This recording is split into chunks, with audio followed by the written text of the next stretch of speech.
Subscribe करंतु एबे आम चैनल को आउ प्रेस करंतु बेल आइकन को जहा द्वारा लेटेस्ट वीडियो नोटिफिकेशन आपण माननकु सर्वप्रथमे मिल जिवो।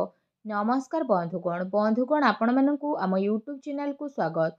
बंधुगण आज आमे जानिबा मासर द्वितीय सप्ताह अर्थात 8 रु 14 तारिखर दिनटी आपणकर किपरि कटिबो केउ प्रकार आजिर दिन को आपण माने प्लानिंग करिवे विशेष भाबरे जदि आमे आपण माननकु कहिबु तो आज आपणकर स्वास्थ्य किपरि रहिबो ता सहित आपणक क्यारियर किपरि रहिबो बिजनेस और व्यापार किपरि रहिबो ए दिन रे ता सहित स्वास्थ्यर महत्वपूर्ण इनफॉरमेशन मध्ये भिडियो रे आमे आपण माननकु कहबु और भिडियो शेष रे उपाय विषय मध्ये आमे आपणकु कहबु जहा द्वारा ए सप्ताह को आपण आहुरी अधिक शुभ और मंगलदायक भर साब्यस्त करि परिबे।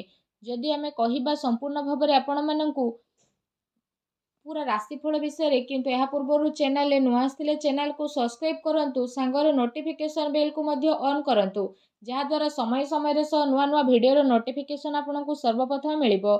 आसंतु जानिबा किपरि रहिबो 8 रु 14 तारिख पर्यंत दिन आपणकर। जदि सबुठारु प्रथमे कहबा कि कोन ए दिन रे आपनको पई विशेष भाबरे पॉजिटिव रहिबा पई जाउची जदि आमे आपण माननकु कहबु ए समय अवधि रे आपणकर विशेष भाबरे वित्तीय स्थिति रे काफी सुधार आसी जिवो। किछि नुआ आरंभ करिबा पई ए दिन आपणक पई बहुत ही भलो रहिबो आ अनुकूल रहिबो। आपणकर परिश्रम आ प्रयास द्वारा ए सेकेंड वीक रे आपणक सामना रे सफलता मिलिबो। विवाह योग्य लोकंक पई कोनोसी भलो संपर्क आसी पारे बा कथावार्ता मध्य घरे आपणकर होई पारे। एहा सहित समाज एवं संपर्कियंक सहित आपणकर प्रभावशाली व्यक्तित्व आउ सरल स्वभाव कारणरू आपणकर मान प्रतिष्ठा बनिकी रहिबो। समय आपणकर किछि मिलाजुला प्रभाव मध्ये आपणक पई नेकी आसुछे किंतु जदि कहिबा ताको बहुत भलो बनेइबा आपणकर काम अटे। किछि टाइम रे अति संपर्कियंक सहित जहाँ भी मनांतर मतांतर आपणक घरे चालुथुला तो ए सप्ताह रे से सबुर स्थिति टिके परिवर्तन हेबो आउ संपर्क रे पुणी थरे मधुरता आसीबो। प्रतिष्ठा लोकंक सह मेलमेलाप बढ़िबो जहाँ आपणकर भविष्यत पई बहुत ही लाभदायक सिद्ध हेबो। धार्मिक स्थल रे जीवार विशेष भाबरे आपणकर प्रोग्राम बनिबो जहाँ द्वारा बहुत अधिक शांति आउ हल्कापण आपण अनुभव करिवे। घरे सुख सुविधा संबंधित वस्तुर किणाकिणी आपण करिवे। कोनोसी दामी जिनिस मध्य कि आपणकु देई पारे।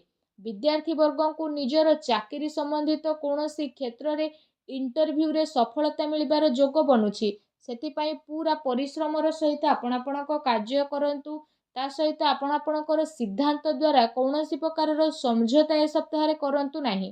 प्रभावशाली एवं प्रतिभावान लोकंक सहित अधिक टाइम आपण आपणकर स्पेंड करंतु जहा द्वारा आपणकर आत्मबल आ आत्मविश्वास रे वृद्धि हेबो तथा नकारात्मक विचार मध्ये आपणकर दूर हेबो। भाग्य ठारू अधिक आपण आपणकर कर्म उपरे विश्वास रखंतु एहा आपणक पई बहुत ही भलो दिन रहिबो। आसंतु जानिबा ए सप्ताह रे आपणक पई कोन नेगेटिव रहिबाकू जाउची। कोनोसी पारिवारिक कथावार्ता को नै भाई भौणी भितर ए सप्ताह रे लड़ाई झगड़ा होई पारे। घरर वृद्धंकर परामर्श द्वारा संबंध को खराब हेबा ठारू बचेई कि रखंतु ता सहित घर नाम रे कि आपणकर नुकसान मध्य करि पारे सेति पई आपण सावधान रहंतु। घरर कोनोसी वृद्ध लोकंकर स्वास्थ्य को नै कि आपणकर मन रे चिंता रहिबो। दूर जगह को जीवाक मध्य आपणकु पड़ी पारे ता सहित आपणकु आपणकर स्वभाव रे इगो को खत्म मध्य करबाकू पड़िबो जहा द्वारा प्रॉब्लम सबुर शीघ्र समाधान होई जिवो। कोनोसी भी योजना उपरे कार्य करिबा पूर्वरु ता उपरे भलो भाबरे विचार करिबार आवश्यकता रहिछि। कोनोसी दुखद समाचार मिलिबा कारणरू मन रे आपणकर उदासी आ नकारात्मक विचार मध्य आसीबो किंतु जदि कहबा आपण शीघ्र ही से सबुरु बाहर को बाहरिबे। विद्यार्थी वर्ग पाठ पढ़ार अपेक्षा फालतू भूल बुझामणा रे अधिक ध्यान देबे आ निजर महत्वपूर्ण कार्य को बहुत ही अधिक संभाळिकी मध्य रखिबे। काहेकि ना जदि आमे कहिबा जदि किछि भूल करिबे आगो को आपणक पई भूल होई जिवो। घरे छोट छोट कथा रे अकारण रे चिंता आपणकर उत्पन्न हेबो तेणु अधिक क्रोध ठारू आपण दूरेई कि रुहंतु। सामाजिक गतिविधि रे अधिक ध्यान न देबा ठारू कोनोसी अति संपर्कित लोक आपणक उपरे नाराज होई पारंती। बस ए कथार आपण ध्यान न देकी निजर कर्म उपरे लागिकी रुहंतु। घरर वरिष्ठ लोकंकर मान सम्मान आपण अवश्य करंतु। ता सहित जदि सप्ताहर लव लाइफ विषय कहिबा तो जीवन साथींकर भावनार आपण सम्मान करंतु। एहा द्वारा आपणकर संबंध आहुरी अधिक मजबूत हेबो। ପ୍ରେମ ସମ୍ବନ୍ଧ ଆପଣଙ୍କର ମର୍ଯ୍ୟାଦାପୂର୍ଣ୍ଣ ରହିବ। କୌଣସି ବିପରୀତ ଲିଙ୍ଗୀ ବ୍ୟକ୍ତିଙ୍କ ସହ ମିଶିବା ଦ୍ୱାରା ଆପଣଙ୍କୁ ଆଶ୍ଚର୍ଯ୍ୟଜନକ ପ୍ରସନ୍ନତା ମଧ୍ୟ ଅନୁଭବ ହେବ। ଘର ପରିବାରର ବାତାବରଣ ଆପଣଙ୍କର ବହୁତ ହି ସୁଖଦପୂର୍ଣ୍ଣ ରହିବ। ପତି ପତ୍ନୀଙ୍କ ଆପୋଷିକ ସହଯୋଗ ଘରେ ଆପଣଙ୍କର ସୁଖ ଶାନ୍ତି ରଖିବ। ପ୍ରେମ ସମ୍ବନ୍ଧରେ ଆଗକୁ ଆସୁଥିବା ଟାଇମ୍ରେ ଆପଣଙ୍କର ବିବାହରେ ପ୍ରଣୀତ ହେବାର ପୂର୍ଣ୍ଣ ରୂପରେ ଯୋଗ ବନୁଛି। ଜୀବନ ସାଥୀଙ୍କର ବିଶେଷ ଭାବରେ ଆପଣଙ୍କୁ ଆପଣଙ୍କ କାର୍ଯ୍ୟରେ ପୂର୍ଣ୍ଣ ରୂପରେ ସହଯୋଗ ପ୍ରାପ୍ତ ହେବ ତଥା ଘରେ ମଧ୍ୟ ଆପଣଙ୍କର ସକାରାତ୍ମକ ବାତାବରଣ ବନିକି ରହିବ। ଏହା ସହିତ ଯଦି କହିବା ନିଜର ବ୍ୟସ୍ତତା ଭିତରେ କିଛି ଟାଇମ୍ ଆପଣ ଆପଣଙ୍କ ପରିବାରର ପିଲାଙ୍କ ସହ ବାହାର କରିବାର ଅତି ଆବଶ୍ୟକତା ରହିଛି। ଏହାଦ୍ୱାରା ପରିବାରରେ ଆପଣଙ୍କର ରେସ୍ପେକ୍ଟ ଆହୁରି ଅଧିକ ବଢ଼ିଯିବ। ଆସନ୍ତୁ ଜାଣିବା ଏ ଦିନରେ ଆପଣଙ୍କର ବ୍ୟବସାୟ ଓ କ୍ୟାରିୟର କିପରି ରହିବ। ବ୍ୟବସାୟରେ ଏବେ ବର୍ତ୍ତମାନ ପରିସ୍ଥିତିର ପ୍ରଭାବ ଯେହେତୁ ବନୁଛି ତ ଧନ ସମ୍ପତ୍ତି ତ ଲେଣ ଦେଣରେ ବହୁତ ଅଧିକ ଆପଣ ସାବଧାନତା ରଖନ୍ତୁ, କାରଣ ଧୋକା ହେବାର ସମ୍ଭାବନା ମଧ୍ୟ ବନୁଛି। ଚାକିରି ପେଶା ବ୍ୟକ୍ତିଙ୍କର ଅଫିସର ମାହୋଲ ବହୁତ ହିଁ ଶାନ୍ତିପୂର୍ଣ୍ଣ ରହିବ। ବିଶେଷ ଭାବରେ କାର୍ଯ୍ୟକ୍ଷେତ୍ରରେ ଯଦି କୌଣସି ପ୍ରକାରର ନିବେଶ କରିବା ପାଇଁ ଆପଣ ଚାହୁଁଛନ୍ତି ତ ସେସବୁ କାର୍ଯ୍ୟକୁ ଆପଣ ବହୁତ ହି ଗମ୍ଭୀରତାର ସହିତ ଜାଣିବେ।